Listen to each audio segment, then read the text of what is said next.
ആമസോണിൽ ഓർഡർ ചെയ്ത ചെരുപ്പിന്റെ സൈസ് പാകമാകാതെ വന്നപ്പോൾ ഞങ്ങൾ റിട്ടേൺ കൊടുത്തു. സിദ്ധു, നമ്മൾ കൊടുക്കുന്ന കാശിന് നമ്മുടെ കാര്യം നടക്കുന്നില്ലെങ്കിൽ കാശ് തിരിച്ചു മേടിക്കണം. സിദ്ധു തലയാട്ടി.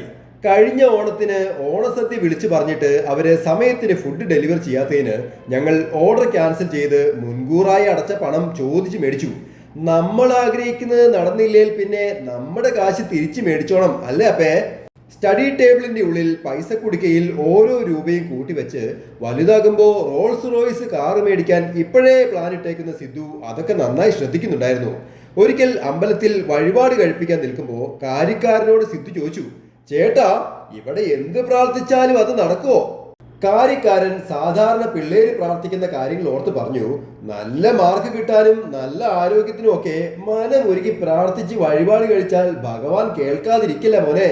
സിദ്ധു ചാടി പറഞ്ഞു, എന്റെ അപ്പ സമ്മാനം മേടിച്ചു തന്നാൽ ഫുൾ മാർക്ക് മേടിക്കാൻ എനിക്കറിയാം, ഇത് വേറെ ആഗ്രഹമാ. എന്റെ കയ്യിൽ നിന്ന് കാശ് മേടിച്ചു കൊടുത്ത് വഴിപാടിന്റെ രസീത് കൈപ്പറ്റി സിദ്ധു തീർത്ത് പറഞ്ഞു, അതെ ചേട്ടാ, ആഗ്രഹം നടന്നില്ലേൽ എനിക്ക് എന്റെ പൈസ തിരിച്ചു തന്നേക്കണം. വഴിപാടേറ്റില്ലെങ്കിൽ കാശ് റീഫണ്ട് ചോദിക്കുന്ന കാലം വിദൂരമല്ല എന്നോർത്ത് കാര്യക്കാരൻ നെടുവേർപ്പെട്ടു. ശിവ ശിവ. Happy drawing, Saneesh Divakaran.